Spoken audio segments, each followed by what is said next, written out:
ನಮಸ್ಕಾರ ಸ್ನೇಹಿತರೆ, ಹೇಗಿದ್ದೀರಾ? ಎಲ್ಲರೂ ಚೆನ್ನಾಗಿದ್ದೀರಾ ಅಂತ ಭಾವಿಸ್ತಾ ಇದ್ದೇನೆ.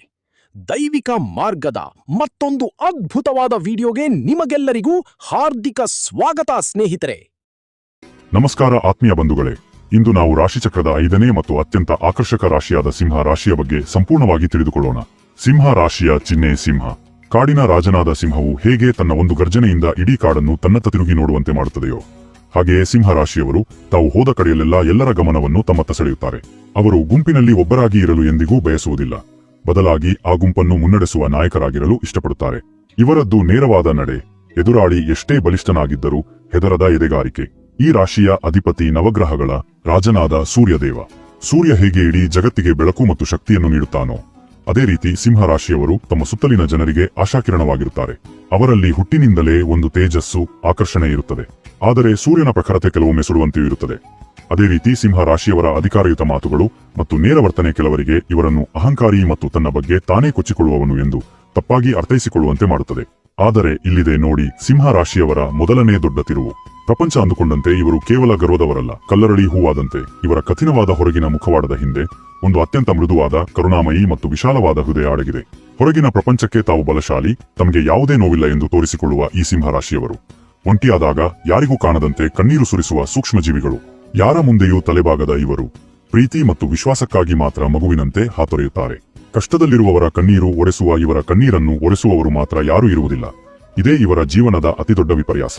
ಸ್ನೇಹದ ವಿಚಾರಕ್ಕೆ ಬಂದರೆ, ಸಿಂಹ ರಾಶಿಯವರಂತಹ ಅದ್ಭುತ ಸ್ನೇಹಿತರು ಸಿಗುವುದು ಕಷ್ಟ. ಇವರು ನಿಮ್ಮ ಸ್ನೇಹಿತರಾಗಿದ್ದರೆ ನಿಮ್ಮ ಬೆನ್ನ ಹಿಂದೆ ಒಂದು ದೊಡ್ಡ ಸೈನ್ಯವೇ ಇದ್ದಂತೆ. ತಮ್ಮ ಸ್ನೇಹಿತರ ಪರವಾಗಿ ನಿಲ್ಲಲು ಇವರು ಜಗತ್ತನ್ನೇ ಬೇಕಾದರೂ ಎದುರು ಹಾಕಿಕೊಳ್ಳುತ್ತಾರೆ. ಆದರೆ ಇವರ ಸ್ನೇಹದಲ್ಲಿರುವ ಒಂದೇ ಒಂದು ಷರತ್ತು ಎಂದರೆ ಗೌರವ. ನೀವು ಇವರನ್ನು ಗೌರವಿಸಿದರೆ ನಿಮ್ಮನ್ನು ತಲೆಯ ಮೇಲೆ ಹೊತ್ತು ಮೆರೆಸುತ್ತಾರೆ. ಆದರೆ ಒಮ್ಮೆ ಇವರ ಸ್ವಾಭಿಮಾನಕ್ಕೆ ಧಕ್ಕೆ ತಂದರೆ ಅಥವಾ ಇವರನ್ನು ಅವಮಾನಿಸಿದರೆ ಸಿಂಹದ ಗರ್ಜನೆಯನ್ನು ನೀವು ಎದುರಿಸಬೇಕಾಗುತ್ತದೆ. ಮಾಡಿದ ಅವಮಾನವನ್ನು ಇವರು ಎಂದಿಗೂ ಕ್ಷಮಿಸುವುದಿಲ್ಲ, ಮರೆಯುವುದೂ ಇಲ್ಲ. ವೃತ್ತಿಜೀವನವನ್ನು ನೋಡುವುದಾದರೆ ಇವರು ಹುಟ್ಟು ಆಡಳಿತಗಾರರು. ಬೇರೆಯವರ ಕೈಕೆಳಗೆ ಗುಲಾಮರಂತೆ ಕೆಲಸ ಮಾಡುವುದು ಇವರ ರಕ್ತದಲ್ಲೇ ಇಲ್ಲ. ಇವರನ್ನು ಕಟ್ಟಿಹಾಕಿ ಕೆಲಸ ಮಾಡಿಸುತ್ತೇನೆ ಎಂದರೆ ಅದು ಅಸಾಧ್ಯದ ಮಾತು. ಇವರಿಗೆ ಸ್ವಾತಂತ್ರ್ಯ ಬೇಕು, ತಮ್ಮದೇ ಆದ ನಿರ್ಧಾರ ತೆಗೆದುಕೊಳ್ಳುವ ಅಧಿಕಾರ ಬೇಕು.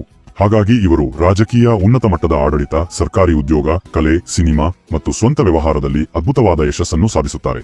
ಎಲ್ಲಿಯೇ ಇದ್ದರೂ ಅಲ್ಲಿನ ಬಾಸ್ ತಾನೇ ಆಗಿರಬೇಕು. ಇತರರು ತಮ್ಮ ಮಾತನ್ನು ಕೇಳಬೇಕು ಎನ್ನುವುದು ಇವರ ಸಹಜ ಆಶಯ. ಹಣಕಾಸಿನ ವಿಷಯಕ್ಕೆ ಬಂದರೆ, ಸಿಂಹ ರಾಶಿಯವರದ್ದು ರಾಜವೈಭೋಗದ ಜೀವನ. ಬದುಕಿದರೆ ರಾಜನಂತೆ ಬದುಕಬೇಕು ಎನ್ನುವುದು ಇವರ ತತ್ವ. ದುಬಾರಿ ಬಟ್ಟೆಗಳು, ಐಷಾರಾಮಿ ವಸ್ತುಗಳು, ರುಚಿಯಾದ ಊಟ ಮತ್ತು ಆಡಂಬರದ ಜೀವನ ಶೈಲಿ ಇವರಿಗೆ ಅಚ್ಚುಮೆಚ್ಚು. ತಮ್ಮ ಖುಷಿಗಾಗಿ ಮತ್ತು ತಮ್ಮ ಸ್ಟೇಟಸ್ ಕಾಪಾಡಿಕೊಳ್ಳಲು ಇವರು ನೀರಿನಂತೆ ಹಣ ಖರ್ಚು ಮಾಡುತ್ತಾರೆ. ಕೂಡಿಡುವ ಜಿಪುಣತನ ಇವರಲ್ಲಿ ಇರುವುದಿಲ್ಲ. 4 ಜನರಿಗೆ ಅನ್ನ ಹಾಕುವುದರಲ್ಲಿ ಇವರು ಮುಂದು. ಹಾಗಾಗಿ ಇವರನ್ನು ದುಂದುವೆಚ್ಚಗಾರರು ಎನ್ನುತ್ತಾರೆ. ಆದರೆ ಇವರ ದೃಷ್ಟಿಯಲ್ಲಿ ಜೀವನ ಇರುವುದೇ ಅನುಭವಿಸಲು. ಪ್ರೀತಿಯ ವಿಷಯದಲ್ಲಿ ಸಿಂಹ ರಾಶಿಯವರದ್ದು ಸಿನಿಮೀಯ ಶೈಲಿ. ಇವರ ಪ್ರೀತಿ ಅತ್ಯಂತ ಗಾಢ, ರೊಮ್ಯಾಂಟಿಕ್ ಮತ್ತು ಪಾರದರ್ಶಕವಾಗಿರುತ್ತದೆ. ತಾವು ಪ್ರೀತಿಸುವ ವ್ಯಕ್ತಿಯನ್ನು ರಾಣಿ ಅಥವಾ ರಾಜನಂತೆ ನೋಡಿಕೊಳ್ಳುತ್ತಾರೆ. ಆದರೆ ಇಲ್ಲಿದೆ ನೋಡಿ ಎರಡನೇ ತಿರುವು. ಇವರು ಪ್ರೀತಿಯಲ್ಲಿ ನಿರೀಕ್ಷಿಸುವುದು ಕೇವಲ ಗಮನ ಮತ್ತು ನಿಷ್ಠೆ. ತಮ್ಮ ಸಂಗಾತಿಯ ಪ್ರಪಂಚದಲ್ಲಿ ತಾವೇ ಹೀರೋ ಆಗಿರಬೇಕು ಎಂದು ಇವರು ಬಯಸುತ್ತಾರೆ. ಸಂಗಾತಿ ತಮ್ಮನ್ನು ನಿರ್ಲಕ್ಷ್ಯ ಮಾಡಿದರೆ ಇವರ ಕೋಪ ನೆತ್ತಿಗೆ ಇರುತ್ತದೆ. ಇವರ ಪೊಸೆಸಿವ್ ಗುಣ ಕೆಲವೊಮ್ಮೆ ಸಂಬಂಧದಲ್ಲಿ ಬಿರುಕು ಮೂಡಿಸಬಹುದು. ಆದರೆ ಒಮ್ಮೆ ಇವರ ಮನಸ್ಸು ಗೆದ್ದರೆ ಇವರಷ್ಟು ನಂಬಿಕಸ್ಥರು ಹಾಗೂ ಕಾಳಜಿ ವಹಿಸುವವರು ಬೇರಾರೂ ಇಲ್ಲ. ಇಷ್ಟೆಲ್ಲ ಸಕಾರಾತ್ಮಕ ಗುಣಗಳಿರುವ ಸಿಂಹ ರಾಶಿಯವರಿಗೆ ದೌರ್ಬಲ್ಯಗಳೇ ಇಲ್ಲವೇ? ಖಂಡಿತ ಇವೆ. ವಾಸ್ತವವಾಗಿ ಇವರ ಅತಿ ದೊಡ್ಡ ದೌರ್ಬಲ್ಯವೇ ಇವರ ಅಹನ್ ಅಥವಾ ಈಗೋ. ಯಾರಾದರೂ ಇವರನ್ನು ಹೊಗಳಿದರೆ ಸಾಕು, ಮೈಮರೆತು ಬಿಡುತ್ತಾರೆ. ಇದೇ ಕಾರಣಕ್ಕೆ ಅನೇಕ ಬಾರಿ ಸುಳ್ಳು ಹೊಗಳಿಕೆಗೆ ಮರುಳಾಗಿ ಮೋಸ ಹೋಗುತ್ತಾರೆ. ತಾವೇ ಶ್ರೇಷ್ಠ, ತಮ್ಮ ನಿರ್ಧಾರವೇ ಸರಿ ಎನ್ನುವ ಇವರ ಹಡಮಾರಿ ಸ್ವಭಾವ ಅನೇಕ ಬಾರಿ ಇವರ ಪ್ರಗತಿಗೆ ಮುಳ್ಳಾಗುತ್ತದೆ. ಯಾರಾದರೂ ಇವರ ತಪ್ಪು ತಿದ್ದಲು ಬಂದರೆ ಇವರಿಗೆ ಸುಲಭವಾಗಿ ಸಹಿಸಿಕೊಳ್ಳಲು ಆಗುವುದಿಲ್ಲ. ವಿಮರ್ಶೆಯನ್ನು ಇವರು ವೈಯಕ್ತಿಕ ದಾಳಿ ಎಂದು ಭಾವಿಸುತ್ತಾರೆ. ಆರೋಗ್ಯದ ವಿಚಾರದಲ್ಲಿ ಸಿಂಹ ರಾಶಿಯು ಹೃದಯ ಮತ್ತು ಬೆನ್ನುಮೂಳೆಯನ್ನು ಪ್ರತಿನಿಧಿಸುತ್ತದೆ. ಹಾಗಾಗಿ ಇವರು ತಮ್ಮ ಹೃದಯದ ಆರೋಗ್ಯದ ಬಗ್ಗೆ ಹೆಚ್ಚು ಕಾಳಜಿ ವಹಿಸಬೇಕು.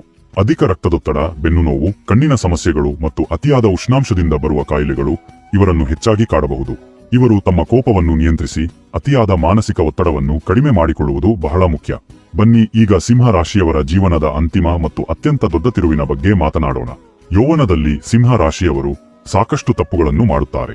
ರಕ್ತದ ಬಿಸಿ ಯೌವನದ ಅಮಲಿನಲ್ಲಿ ನಾನೇ ರಾಜ, ನಾನೇ ಗ್ರೇಟ್ ಎನ್ನುವ ಭ್ರಮೆಯಲ್ಲಿರುತ್ತಾರೆ. ಯಾರು ತಮ್ಮನ್ನು ಹೊಗಳುತ್ತಾರೋ ಅವರನ್ನೇ ನಿಜವಾದ ಸ್ನೇಹಿತರು ಎಂದು ನಂಬಿ ಅವರಿಗಾಗಿ ಹಣ, ಸಮಯ ಎರಡನ್ನೂ ಪೋಲು ಮಾಡಿ ಕೊನೆಗೆ ಕೈಸುಟ್ಟುಕೊಳ್ಳುತ್ತಾರೆ. ಎಷ್ಟೋ ಬಾರಿ ಪ್ರಾಣಕ್ಕಿಂತ ಹೆಚ್ಚಾಗಿ ನಂಬಿದ ತಮ್ಮವರೇ ಇವರಿಗೆ ಬೆನ್ನಿಗೆ ಚೂರಿ ಹಾಕಿದಾಗ ಆ ನೋವನ್ನು ನುಂಗಿಕೊಳ್ಳಲಾರದೆ ತಮ್ಮ ಸ್ವಾಭಿಮಾನಕ್ಕೆ ಧಕ್ಕೆಯಾಗಬಾರದೆಂದು ಯಾರ ಬಳಿಯೂ ಹೇಳಿಕೊಳ್ಳಲಾರದೆ ಒಳಗೊಳಗೆ ಕುಗ್ಗಿ ಹೋಗುತ್ತಾರೆ. ಅದೆಷ್ಟೋ ರಾತ್ರಿಗಳನ್ನು ನಿದ್ದೆಯಿಲ್ಲದೆ ಕಣ್ಣೀರಿನಲ್ಲಿ ಕಳೆದರೂ ಮಾರನೇ ದಿನ ಬೆಳಿಗ್ಗೆ ಎದ್ದಾಗ ಯಾರಿಗೂ ಏನೂ ಗೊತ್ತಿಲ್ಲದಂತೆ ಮತ್ತೆ ಅದೇ ಸಿಂಹದ ಗಾಂಭೀರ್ಯದಲ್ಲಿ ಪ್ರಪಂಚದ ಮುಂದೆ ಎದೆಸೆಟ್ಟಿಸಿ ನಿಲ್ಲುತ್ತಾರೆ. ಯಾರು ಇವರ ನಿಜವಾದ ಹಿತೈಷಿಗಳಾಗಿರುತ್ತಾರೋ ಅವರ ಕಟುವಾದ ಸತ್ಯದ ಮಾತುಗಳು ಇವರಿಗೆ ಆ ಸಮಯದಲ್ಲಿ ರುಚಿಸುವುದಿಲ್ಲ. ಇದರಿಂದ ಅನೇಕ ಒಳ್ಳೆಯ ಅವಕಾಶಗಳನ್ನು ಮತ್ತು ಸಂಬಂಧಗಳನ್ನು ಯೌವನದಲ್ಲಿ ಕಳೆದುಕೊಳ್ಳುತ್ತಾರೆ. ಆದರೆ ಇಲ್ಲೇ ಇರೋದು ನಿಜವಾದ ಮ್ಯಾಜಿಕ್.